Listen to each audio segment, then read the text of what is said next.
Hello, my name is Scott. I'm in charge of digital learning at Basingstoke College of Technology, and this is our learning hub. Give you a quick tour. Over here, we've got one of our blended learning zones. We've got two of these.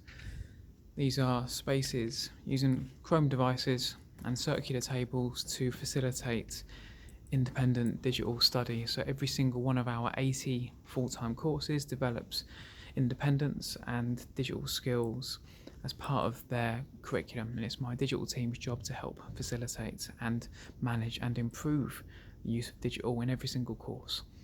Now, I've been asked to make this video by the C Learning gang to show how we're using VR in particular, and we're going to be using it in our blended learning sessions from 2019-20 onwards, and we're going to be using spaces like this.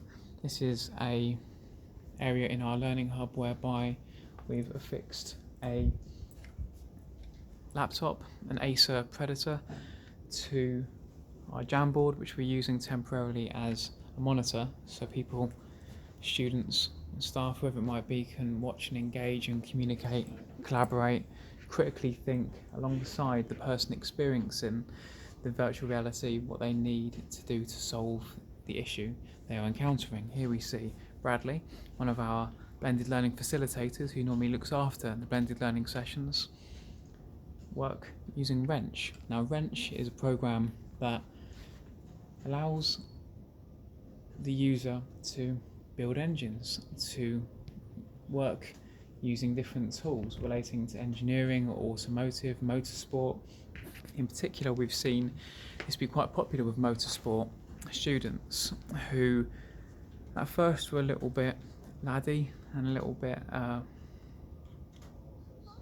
rude to each other when they were watching each other use the virtual reality. What I mean by that is they were sort of jeering and ironically sort of jibing the person using the virtual reality when they were using the tools and they were dropping things, they were getting things wrong, and it got a little bit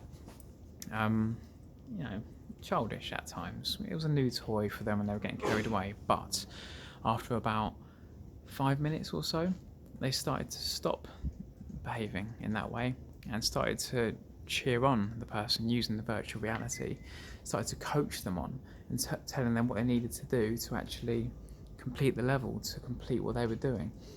They started to give advice, to communicate, to work with one another to actually solve the problem to a deadline, to a timer, which we would put up on an iPad or on the laptop, so they can actually have a challenge to complete the task by the designated deadline. That was quite interesting.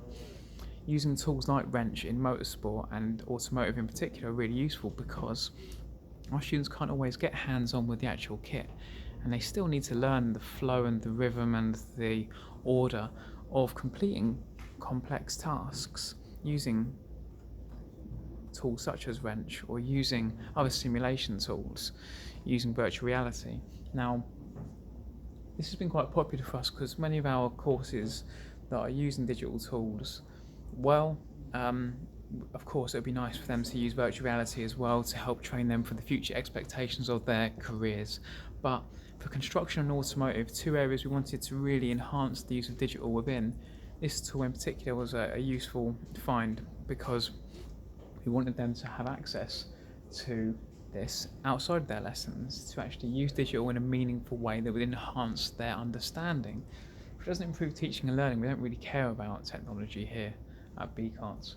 It's got to improve learning, it's got to help with retention, it's got to help them connect those synapses, as it were. So using our kit, so we've got an HTC Vive. It's wired at the moment, although we've got a wireless adapter. We can actually connect to our Acer Predator laptop and then HDMI cable into a screen. In this situation it's a lovely Jamboard, but need not be, it could just be any screen. It's always good to connect it to a screen. We find that way you can actually have other people join in and collaborate with the people who are actually watching the person in the VR. Also starting to use our Oculus Go's. Now, over in our pods over here, students can actually work independently using Oculus Go's, which are more portable devices. Now, the portable devices are quite useful for picking up and taking to any session.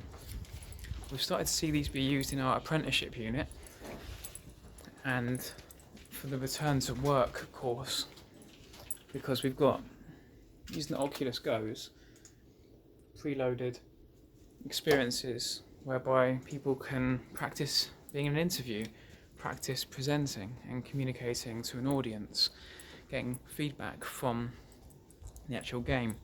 We've started to see our animal management students use tools such as Ocean Rift to identify different species and to learn about them.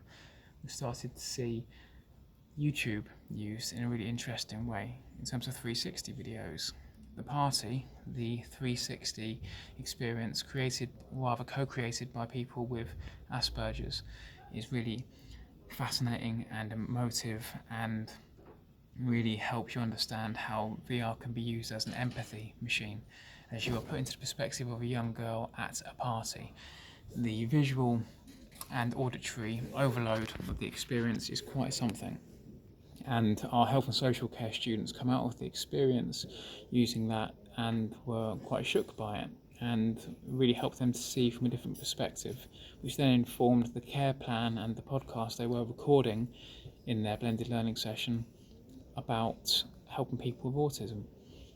We started to use VR in hopefully a meaningful and relevant way, and increasingly we're starting to see how it can become a bridge between their course and their respective industry, training them for the expectations of their field, whether that be a workshop as it is in wrench and automotive, or whether it be in public services, whereby we can actually put our students into potentially quite scary situations whereby there's a terrorist threat and have to identify hazards and risks to public safety by using different experiences such as Terror Unmasked. So we're using VR increasingly so, and we want to learn from other people who are using VR as well. So feel free to get in touch. You're welcome to come to the college and have a look at what we're doing. Using AR increasingly as well, using merge cubes, using virtualities, whereby you can actually scan the t-shirt and you see the internal workings of the human body. In science, health and social care, nursing in particular, that's been quite useful. So AR is particularly useful with many of our science courses. In fact, it's gone down relatively well with those guys. We're looking to use AR with our automotive students next year as well, whereby students will be able to scan an image and see an augmented digital layer over a series of worksheets that actually brings to life the workings of a gearbox or how the combustion engine works, for example, to really sort of accentuate the textbook we're starting from and then transcending it, going beyond and actually seeing how deep we can actually go using digital in a meaningful and relevant way. It's got to improve teaching and learning, or else there's no point. Anyway, that's about 8 minutes or so of me going on. Hopefully that's of some use. If you want to come and visit us here at BCoT, you're more than welcome to. Give us a message. We work with C Learning a lot. We like those guys, they're good. Listen to them. Alright, see you later. Bye.